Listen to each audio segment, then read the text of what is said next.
कि माई के धमवा देख के ऐसन मनवा मोर करे हो रहा। जिनको जिनको माँ के दरबार में रहने का मन करता है उठाइए ना पहले में हाथों को और ताली बजाते हुए कहेंगे क्या कि रह जैती हम ए नगरिया, रह जैती हम ए नगर जैती ना अपना घरे हो रहा, रह जैती हम ए नगर जैती ना अपना घरे हो रहा, रह जैती हम ए नगर। आई के धमवा देख के ऐसन मनवा मोर करे हो रहा, आई के धमवा देख के ऐसन मनवा मोर करे हो रहा, रह जैती हम ए नगरिया, रह जैती हम ए नगर जैती ना अपना घरे हो रहा, रह जैती हम ए नगर जैती ना अपना घरे हो रहा, रह जैती हम ए नगर।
ताली बजाते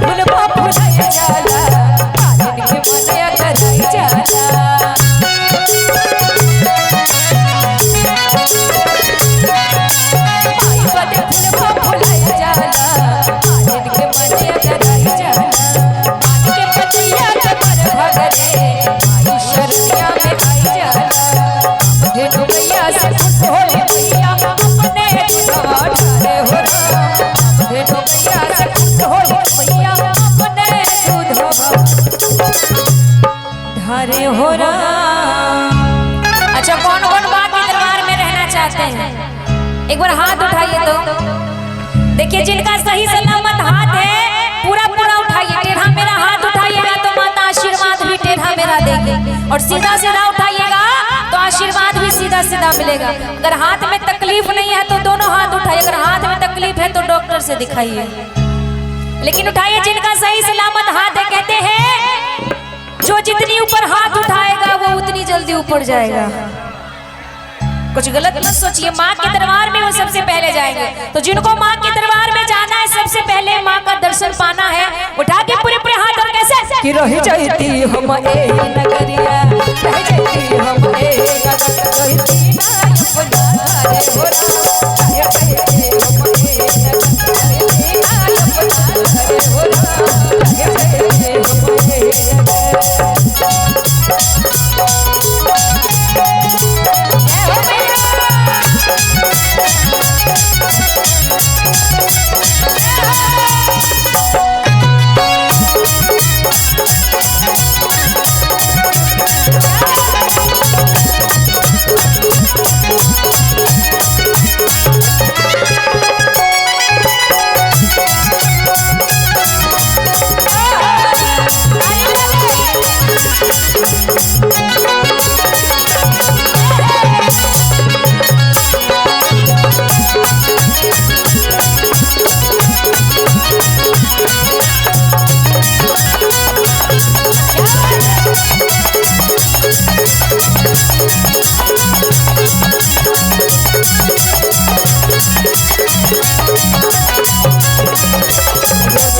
विश्वकर्मा जी आवेले माई के मंदिर सजावेले।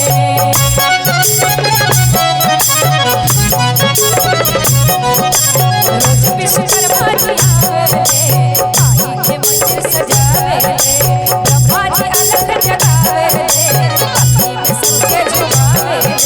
64 जोगनिया चंपर डोलावे धुर धुर पवन माझरे हो राम। 64 जोगनिया चंपर डोलावे धुर धुर पवन माझरे हो राम।